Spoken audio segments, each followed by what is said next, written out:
We've never really gone in depth on the Inflation Reduction Act because it was a very big, in depth bill that Biden passed. In fact, it was one of the big, big accomplishments of Joe Biden's presidency. Why on earth he was not running on that and selling that? Even Kamala Harris should have been running on that, and that what they did and what was in that bill.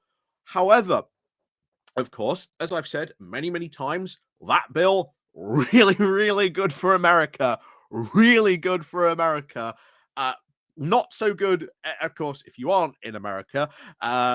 Has a lot of subsidies. It pulls a lot of jobs away from sort of Europe and the UK as well. I've said before, not only here and somewhere else, companies and businesses that I know that were meant to sort of set up right in the UK that went and got pulled over by America, by venture capitalist firms, tempting them to, set up in America instead because specifically of those subsidies and the stuff that was offered in the Inflation Reduction Act. However, as I've said before, Trump hates anything done by his predecessors that, might give them a good name. So what is he doing out of all this? Well, of course, he's pulling these bills apart. Not just the Inflation Reduction Act, but the CHIPS Act as well. He's slowly but surely starting to undo some of this stuff. Now, that's actually kind of good for us over here, but really bad for America. So, swings and roundabouts, I suppose. However, one of the things that was in the Inflation Reduction Act was, of course, the importance of, really going to set up more wind and solar power in America. It's something Americans really need to get to grips on, something that they could do very well and effectively if they invested in it. But of course, remember, Republicans massively, massively anti net zero, massively climate skeptic. Trump infamously hates wind farms, as he's spoken about it many times before, and doesn't like solar farms either. So in his term, he is systematically starting to pull some of that stuff completely apart, targeting wind and solar farms specifically, even funding for them. So some of the stuff that was going to be built, not even going to be built now, and some of the stuff that is halfway being built is in doubt, shall we say. So yeah, this is going to be bad. This is really, really going to be bad for the American environment. And you would think after the wildfires, like you would think maybe Americans would start to think a bit more about climate change, how it is affecting them. But of course, doesn't seem to be that thought at all. And especially under this administration, there ain't going to be a single thought given for any climate change or anything like that. But before we do get into this, please do remember to click on the like, share, and subscribe button. Down below, there are links to my Patreon page, the Buy Me Coffee link, where you can, buy me coffee, the YouTube thank you button, and of course, as always, there is the Patreon page down below as well. And of course, there's the YouTube thank you button too. So, as always, thank you very much to everyone who does help and support the channel that way. Like I say, you can always click the like and share button as well. So, let's crack on then into this. So this coming from The Guardian with the title of How Trump is Now Targeting Wind and Solar Energy and Delighting Big Oil. So for several years, Republicans have accused Biden of now waging a war on energy, even as the United States drilled more oil and gas than at any time in its history. And that's unbelievable that Republicans were just allowed to get away with that. And that, but you look at the facts, they were drilling far more oil and gas than ever before. What's going on there? Maybe there's something to really look into there. Maybe what's going on in the oil and gas industry that you can be at that point. But of course, this all goes back to the fact that, Americans balk at the fact that they might have to pay, double digits to put, fuel or petrol into their cars. It's a big part of why Trump won, but it's something that Americans maybe going to have to get used to a heck of a lot more in the near future. So now, of course, a more tangible assault is now gathering pace under Donald Trump, aimed now squarely at wind and solar and other forms of clean power. In the first 2 weeks of his return as president, Trump, like his first term, has now issued orders to open up more American land and waters for fossil fuel extraction to start the process to yank the US from the Paris Climate Agreement, saying that we will drill, baby, drill, said Trump, who promised to cut energy and electricity prices in half within 18 months. Big part of this as well, even if Trump is issuing more of these licenses, more of these exploratory stuff, there's a lot of these oil and gas companies, they're already at the height, drilling far more oil and gas than any previous time in American history. Why are they suddenly going to start drilling even more?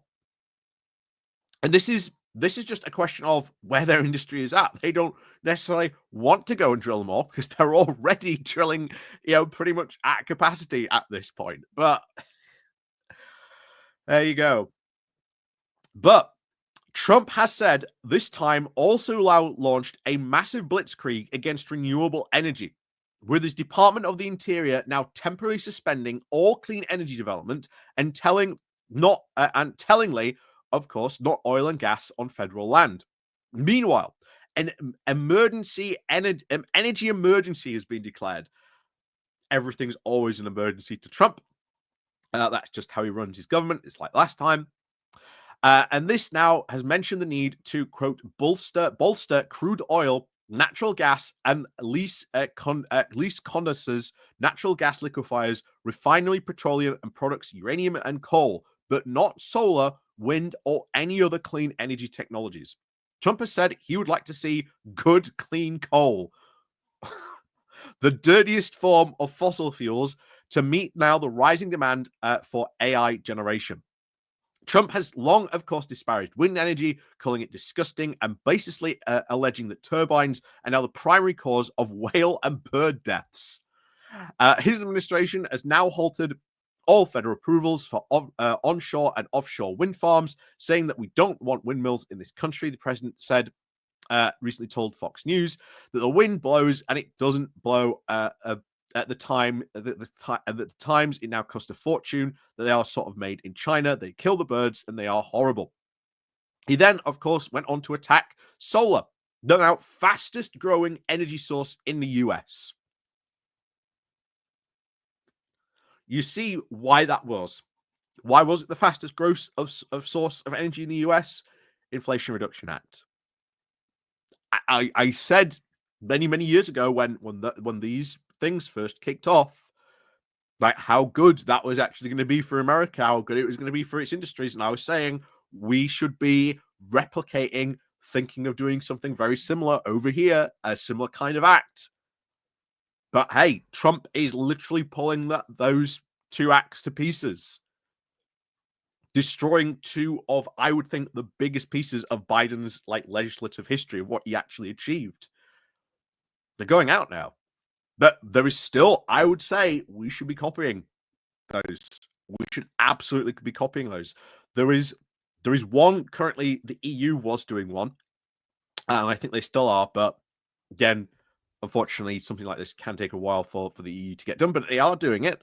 But we'll see if how it goes through.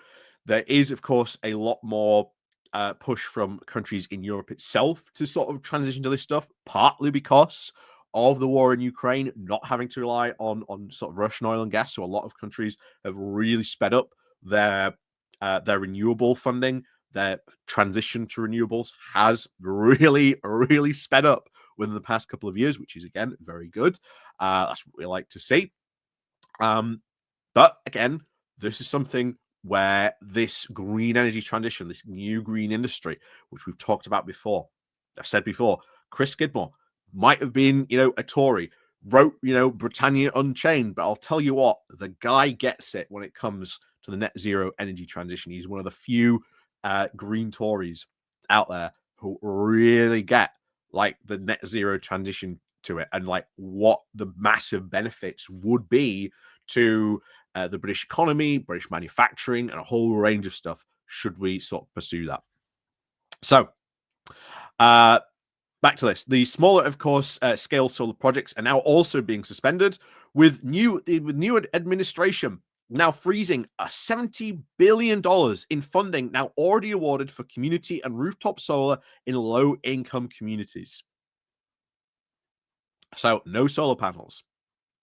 This now broad front promotion of fossil fuels, the Trump administration has also now started to reverse pollution standards for cars and encourage more electric sales, lifted a pause on oil and gas exports, and even floated the idea of the revival of the moribund Keystone XL pipeline that has long now delighted an industry that donated very heavily to the president's campaign.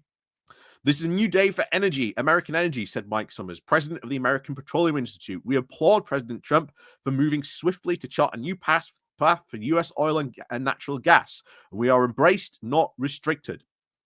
But at the same time, clean energy developers and climate advocates have now been left stunned by the very sharp turn against renewables. From day one, Trump's priority has been rewarding his now corrupt fossil fuel donors for sabotaging America's clean energy future, said Sheldon Whitehouse, a Democratic senator.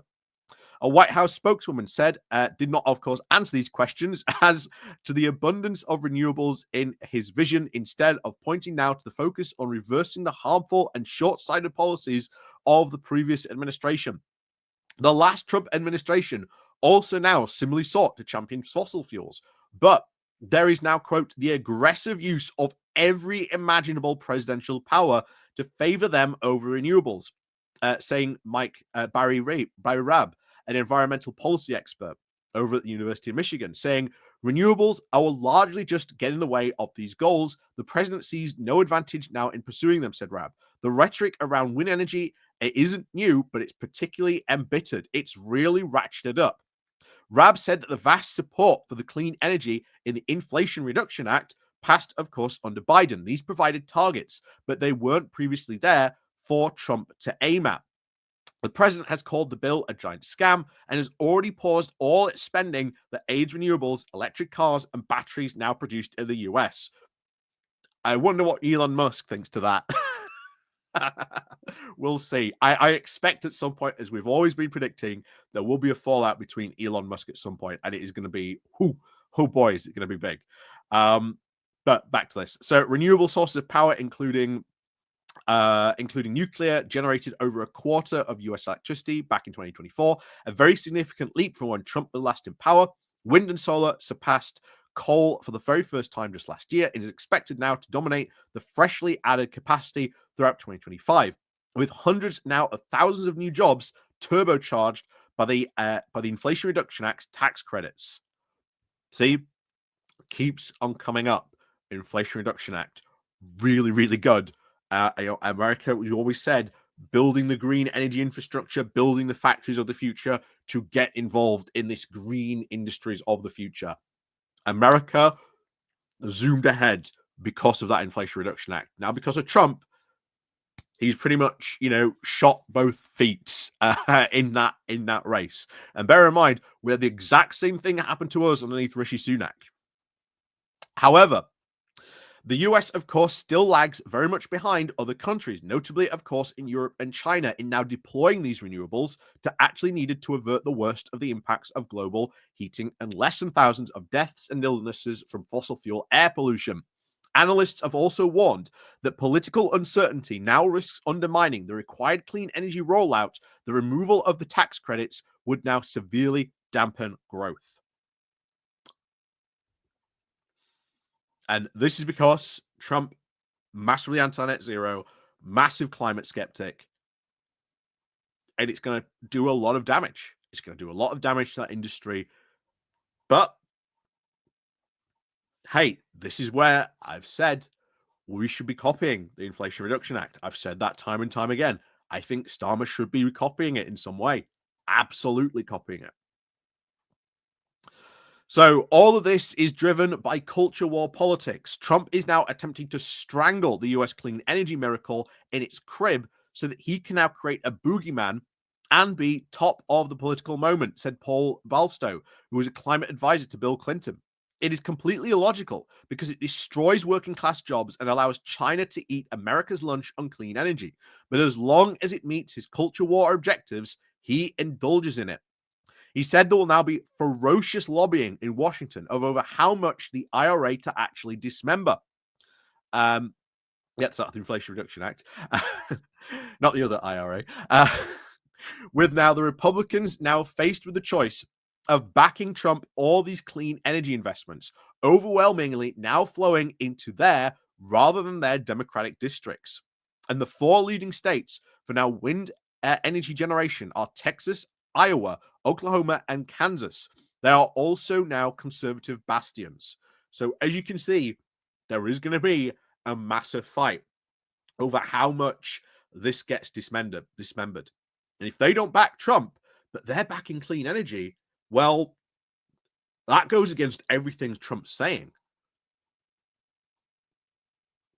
Right? So you can already see a fight bubbling up about those, about how much of this act they are going to sort of rip to shreds, cut to pieces. But they are going to be massively annoyed all over that. So oil and gas production will then be driven by, of course, market circumstances. But the real question is whether Congress will actually listen to all this bullshit on renewables, Bill also said. Republican members know clean energy is a huge success story. And the question is whether they will now fall in line and repeal all the incentives because of this culture war. This is the crux of it. And it is uncertain what will happen. Exactly. Will the Republicans go along with it? I have said this before. How many Republicans are going to go along with Trump? How many before we go, well, actually, all that money goes into my state. Actually, all that clean energy stuff is actually a big success, big job creator in my state. I don't think I'm going to do that, Mr. Trump. All right. Anyway, for now, the beleaguered clean energy industry has now been left to plead its case in very Trumpian terms, arguing that Republican calls for energy dominance are an all above. The energy strategy cannot be achieved while cutting out renewables. No nation can, of course, achieve energy dominance and assert constant policy that moves beyond the idea that the energy systems have a partisan character, said Joseph Gilman, the chief executive of the American Clean Power Trade Lobby Group. Yeah. I think because again, Trump is so against some of this stuff. It's culture war stuff. You know what I've said before about this culture war stuff? It cooks your brain. It makes you do dumb stuff. But clean energy in America has been a big part of the culture war. Big part of the culture war. In fact, you could actually argue, even though I've said the culture wars have not been successfully imported, I could actually argue for you that this part, that the energy, the net zero stuff, has somewhat been successfully imported, but not completely. You know, the conservatives did put, bans on this stuff, which again, if they hadn't, we'd be probably in a lot better situation energy wise than we would be now. But this is the stuff where we've got to look at. We've got to start investing in it. We've got to start doing this stuff. And there are mechanisms and there are ways that we can do it. It's just Rachel Reeves now has to, put on her big girl pants and really start to do it. I think there's going to be a massive change. And I think she knows it. She knows it. I don't think we will continue this way too much longer because it's very, very obvious now that they are trying to sort of squeeze the lemon that has already been squeezed just too much. Meanwhile, there's all this other, ideas, and there's all these other, you look at all these other economists out there who are saying, well, actually, we could do this, we could do this, we could do this. Bear in mind, a couple of weeks ago, Reform tried to pass an act of parliament to ban quantitative easing because they think that this government or the Labour government is going to go back to use quantitative easing to try and help it to invest into some all of this stuff. So they tried to pass an act to sort of block it. Now, of course, it didn't go through, but again, we could use quantitative easing. It's an idea. It's been long floated out there that we could do that. So who knows? Who knows? But there are lots of ideas that Rachel Reeves does and should, I think, be looking at. And like I say, if you've got this trade war on the horizon, yeah, she really, really needs to be looking at what to do. And I always said this back, during the election, there needs to be a plan. What if Trump comes in, and consider all the possibilities? And I hope they've considered this possibility of what if Trump decides to start a trade war. And he already has with Canada and Mexico. Looks like the EU will probably be maybe this week, maybe next week, or at least sometime soon. We'll find out. Will we get included in it? Who knows? But for green energy at the moment in America, the next couple of years under Trump, not going to be very good. Not going to be very good at all. So, as always, thank you very much for watching. And of course, as always, we'll see you all next time.